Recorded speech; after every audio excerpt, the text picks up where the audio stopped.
कामाची पावती हीच खरी कमाई. विनायक सोनवणे यांच्या निरोपाला ग्रामस्थांची भावनिक उपस्थिती. नंदुरबार येथून सारंगखेडा येथे प्रशासकीय बदली झाल्याने पोलीस हवालदार विनायक सोनवणे यांचा आष्टा गावात ग्रामस्थांच्या वतीने भावपूर्ण निरोप समारंभ आयोजित करण्यात आला.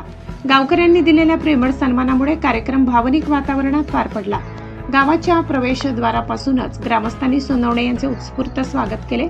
पारंपरिक वाद्याच्या गजरात त्यांची मिरवणूक काढण्यात आली. स्वागत सोहळ्यानंतर विठ्ठल मंदिर परिसरात त्यांना नेण्यात आले. यावेळी गावकऱ्यांनी त्यांच्या कार्याचा गौरव करत विविध आठवणींना उजाळा दिला. गावातील सेवा काळातील कार्याची कायमस्वरूपी आठवण राहावी म्हणून पोलीस हवालदार विनायक सोनवणे यांच्या हस्ते बदामाच्या वृक्षाचे रोपण करण्यात आले. या वृक्षाच्या संगोपनाची जबाबदारी ग्रामस्थांनी स्वीकारत त्यांच्या कार्याची स्मृती जपण्याचा संकल्प केला.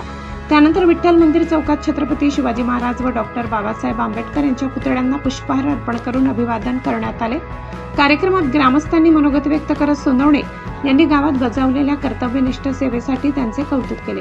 अनेकांनी आपल्या सोशल मीडियावरील स्टेटसवर कामाची पावती हीच खरी कमाई असा उल्लेख करत त्यांच्याविषयीचा आदर व्यक्त केला. यावेळी विनायक सोनवणे यांनीही आपल्या मनोगतात गावकऱ्यांनी दिलेल्या प्रेम, सहकार्य आणि सन्मानाबद्दल कृतज्ञता व्यक्त केली. ग्रामस्थांनी त्यांच्या भावी वाटचालीसाठी शुभेच्छा देत त्यांना मानाचा मुजरा केला. या निरोप समारंभामुळे पोलीस आणि नागरिक यांच्यातील जिव्हाळ्याचे नाते पुन्हा एकदा अधोरेखित झाले.